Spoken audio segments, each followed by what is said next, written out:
De todas as incógnitas existentes na cidade de Sete Lagoas, a presença da Gruta Rei do Mato é uma das maiores.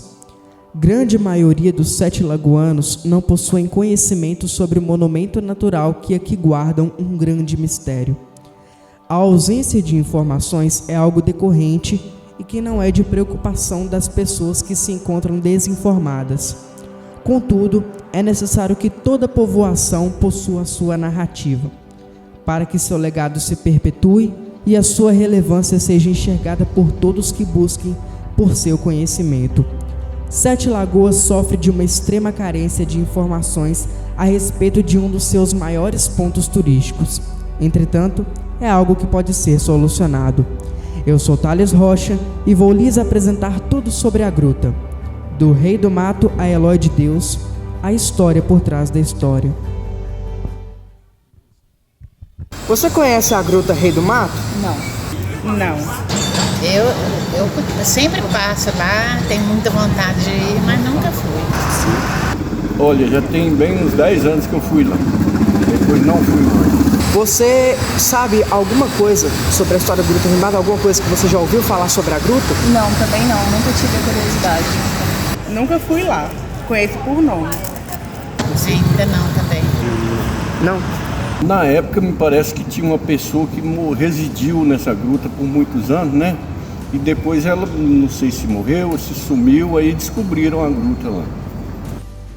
Diante desta estimativa a respeito do saber dos sete lagoanos, iniciamos a transmissão desta longa jornada através das palavras de experiência de quem, nos dias de hoje, vivencia a realidade do monumento estadual e conhece a sua importância. A história tanto da cidade quanto da Gruta Rei do Mato não se encontra registrado muita coisa. Os descobridores, iniciais da gruta, que na infância buscavam o espaço da gruta como uma forma de diversão, de brincadeira de criança, não foi registrado. O registro que se tem é basicamente do que foi passado deles para os familiares, principalmente para os filhos, que os pais relatavam que iam até a gruta brincar, mas ficou só na oralidade, Então, essa questão da história oral, ela vem enriquecer muito o trabalho da importância desse monumento, não só para a cidade de Sete Lagoas. Essas entrevistas baseadas na história oral, ela vem respaldar e enriquecer a história da nossa gruta. A gruta já existia, já era visitada, e nesse tempo a gente conversa com outro, a gente descobre algumas pessoas que sabem alguma coisa a respeito da gruta, e aí a gente busca isso em forma de entrevista, de um bate-papo, e nesse tempo eu conheci o irmão do Eloy de Deus, Então, o seu Luiz, que é uma pessoa, até meu vizinho, ele convidei um dia para ele vir aqui à gruta, com a filha do Eloy de Deus, para contar um pouco quem foi o Eloy de Deus, como que a gruta existia, que tinha o nome de Gruta Rei do Mato. E ele me contou o seguinte, que o irmão dele, o Eloy de Deus, quando criança vinha passear aqui, que aqui era tudo tomado de mato, uma mata fechada, e eles brincavam aí. Um dia o Eloy descobriu essa caverna com os colegas. Eles ficavam buscando alguma coisa na mata, tipo passarinho, para pegar passarinho, com bodoque, estilingue.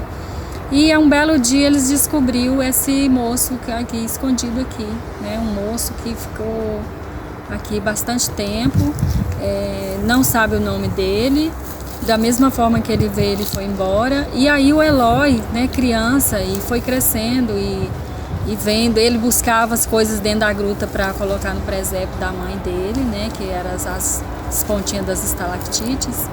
E ele pegava areia também para pôr no presépio todos os anos. E aí ele foi crescendo e a área que foi vendida para a empresa. E essa empresa ela colocou guarda armada aqui. Então, aquela criança, o adolescente, as pessoas que vinham aqui com facilidade, não podia mais entrar na gruta. E ele, já adolescente, ele foi para Codisburgo. E aí um dia ele chegou lá, foi consertar o relógio, ele terminou de consertar o relógio, convidaram ele para visitar a Gruta de Maquiné.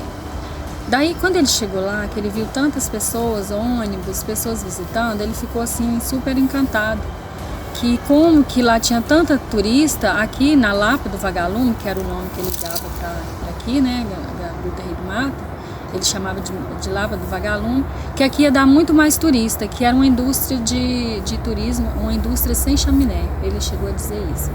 Então, quando ele voltou de lá, ele voltou já nesse intuito de buscar apoio, né, das autoridades para poder transformar isso aqui em um atrativo para a visitação turística. Quero passar para a família, né, quer compensar. Realmente ele não falou para mim, mas eu sabia, porque igual a entrada da gruta que eu te falei, já falei antes, né? Eles proibiram de entrar, ele entrava por lá, sabia as entradas. E a gente fazia piquenique ali. Entrava ao lado da gruta, lá tinha uma água, ele assava lá as carninhas pra gente, linguiça, criança lembra disso, né? A água vinha até meu joelho, às vezes eu caí quase que eu afoguei. Eu lembro desse detalhe. Então a gente ia muito ali fazer piquenique, tinha parente meu, parente minha mãe, meu pai, tudo ali era parente. Então a gente passeava ali. Quando ele tinha o carro, depois que ele comprou um carro antigo, né? A gente ia no carro dele, andava ali, não tinha asfalto, tinha nada, né? Aquela estrada de cachoeira. Então ali o que ele falava é isso, tinha aquela árvore mesmo que minha irmã mais nova até lembrou, que tinha uma árvore enorme na frente da gruta que marcava a entrada, né, da gruta. Ninguém sabia quando chegar naquela árvore ali que era o lugar de entrada, porque ninguém sabia a entrada dela. Bem, o ponto de partida para escrever Origens foi exatamente a ausência de Sete Lagoas em publicações científicas, livros, revistas, que eu verifiquei a partir de 2006, 2007. Citavam, por exemplo, Lagoa Santa e Cordesburgo, né, com as grutas de Lapinha e Maquiné. E jamais haviam citado Sete Lagoas. Então, essa inquietude é que me fez começar a pesquisar. Então, eu troquei e-mails com alguns professores da UFMG e da USP à procura de informações.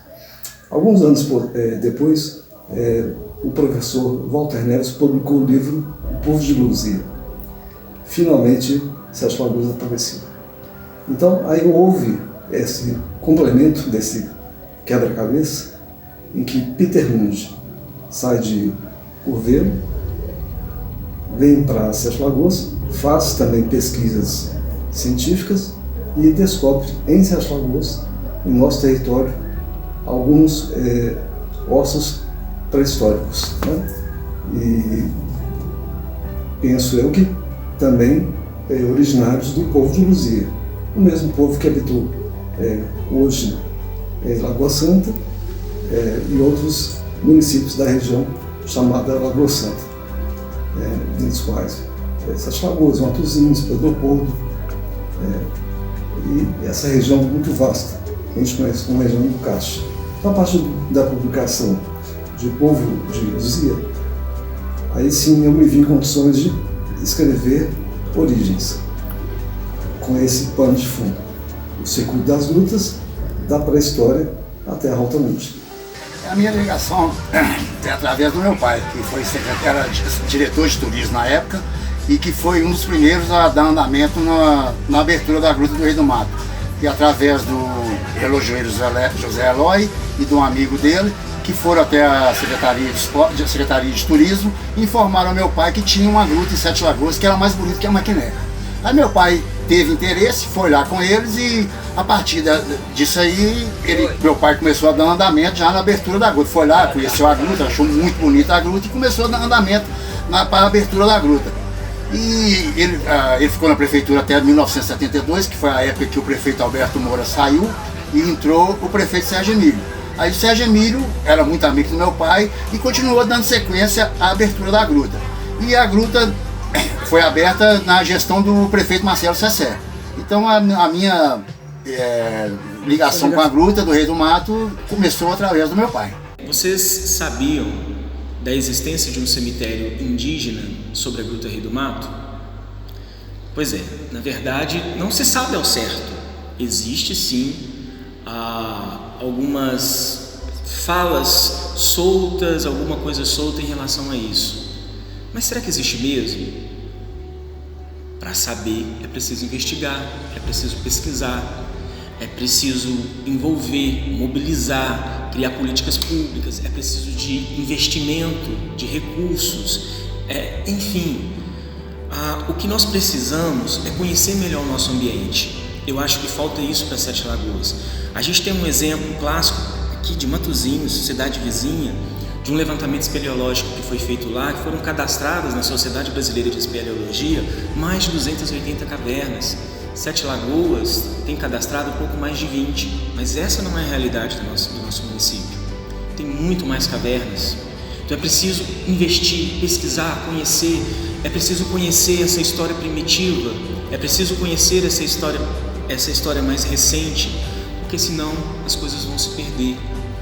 Porque senão o tempo vai desgastar tudo isso. E se a gente não achar meios para registrar isso e deixar isso registrado e armazenado para gerações futuras, vamos perder parte da nossa história. É visível que a história da Gruta Rei do Mato é um assunto a ser tratado de forma expansiva, pois ainda que fontes verídicas tenham passado as informações apresentadas, o trabalho ainda possui potencial de continuidade. É necessário que esses relatos se disseminem de tal modo a afetar grandiosamente a cultura da nossa cidade. A partir do momento em que o cidadão está ciente da história por trás da história dos tesouros pelos quais deve zelar, sua mentalidade se altera impetuosamente e com isto irá olhar corretamente e com visão transformada sobre suas atitudes e o que é afetado por elas. O Monumento Natural Estadual Gruta Rei do Mato comemora seus 10 anos de institucionalização, porém abriga uma trajetória pungente que jamais deve ser esquecida.